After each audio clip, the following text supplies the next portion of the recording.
大家好，我係阿 Pon 陳國柱，同大家分享我第一次遇見耶穌，醫好咗我一個好痛苦嘅工作恐懼症。喺30幾年前，我喺香港做生意，壓力好大，我又係一個工作狂。有一日朝頭早起身着衫返工，點知件衫着到右手就着唔到左手喎！哇！我成個人搭咗喺床嗰度，好驚，仲起唔到身添。於是我打電話俾醫生，醫生話：哇！你咁嘅情形要入醫院喎。咁醫生診斷咗我之後呢，話我患咗工作恐懼症，係抑鬱症嘅一種，仲要我留醫，同埋要我食嗰啲抗抑鬱藥啊、鎮定劑同埋安眠藥。咁我喺醫院住咗1個星期，咁醫生話：你可以返屋企休息下啦。點知我入到屋企，有一種好驚好驚嘅感覺，唔敢喺屋企住。於是我就同太太搬咗去尖沙咀嘅酒店嗰度住。每日朝頭早食早餐、游水，然後叫公司啲同事呢攞啲文件同埋支票俾我簽。咁啲日子都幾輕鬆喎，嗰個恐懼感又冇咗。咁我足足住咗7日，咁又返屋企啦。點知呢次返屋企又一次有一個好驚嘅感覺，真係唔知點解。我又再講俾醫生聽，醫生話：不如你去旅行，放下假輕鬆下啦。於是我又同太太去咗泰國嗰度旅行，每日游水啦，又唔使做嘢啦，咁心情真係好咗好多喎。呢次返屋企呢，又冇事喎，仲可以返工，但係呢，就每日要食嗰啲藥啊。嗰啲藥食到我呢，呆滯，冇晒精神。咁我喺公司呢，一聽到開會，一見到啲文件，就會好驚，又會心跳，又會手震，仲會喊添。有一日，突然間嗰個恐懼感爆發，我喺公司無端白事，喊到收唔到聲。我秘書係基督徒，佢話：陳生，我帶你向耶穌祈禱，求耶穌醫治你啊！我記得我同秘書祈禱之後，好奇妙，個心好平靜，連喊都停止咗。過咗幾日，連嗰種恐懼感都冇埋喎。嗰時我真係唔醒起啊！原來係耶穌聽我同秘書嘅祈禱，行一個神蹟醫好咗我啊！我真係一個忘恩負義嘅人，連多謝耶穌一句都冇，又返去工作狂。我秘書呢，就送咗本聖經俾我，我係全本都睇晒，但係睇唔明。原來呢，我當時係未信耶穌，未信耶穌嘅人呢，個屬靈嘅智慧呢，未俾耶穌打開，所以人係睇唔明聖經嘅。之後我移民咗去溫哥華，做咗4年嘅太空人。每一次上飛機呢，我就帶住呢一本嘅聖經，當佢係平安書。點解呢？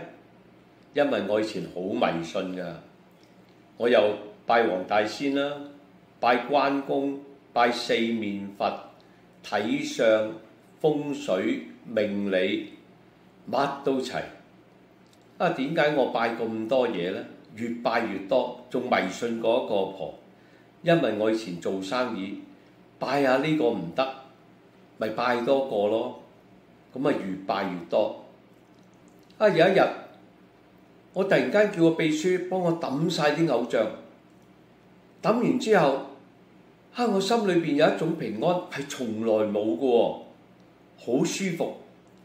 我今日終於明白，原來係耶穌引導我離棄偶像，歸向真神。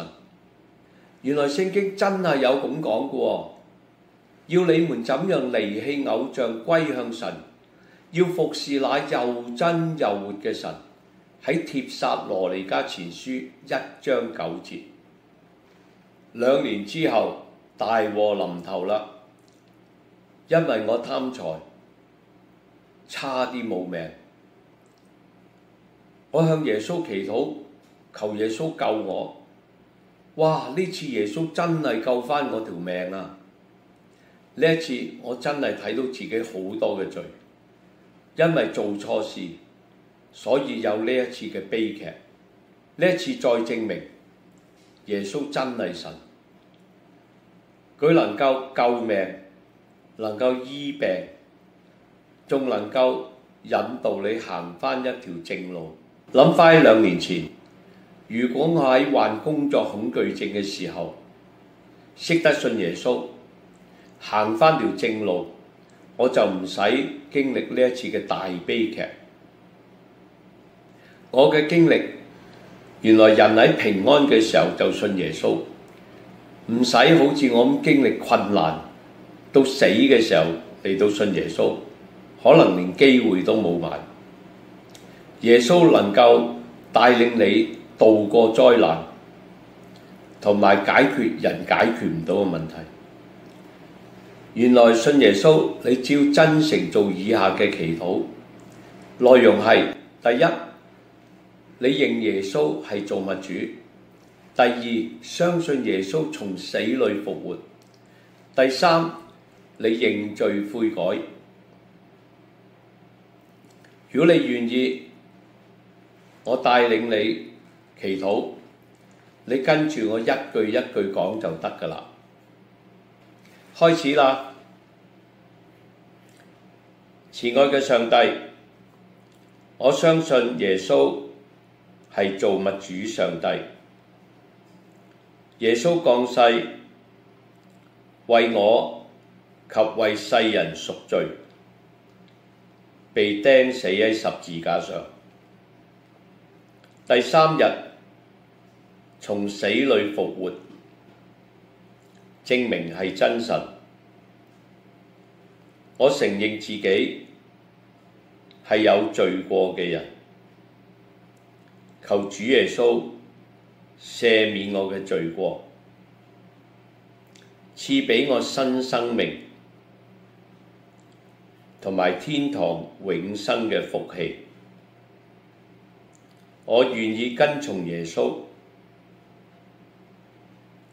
求主帶領我，並賜福俾我全家都信耶穌，同上帝恢復關係。我誠心祈禱，奉主耶穌嘅名，阿門。嗱，鼓勵你信咗耶穌呢，係可以經歷到耶穌嘅。只要你每日祈禱，將你嘅心中所想所求講俾耶穌聽，佢就會幫助你，同埋會俾你經歷。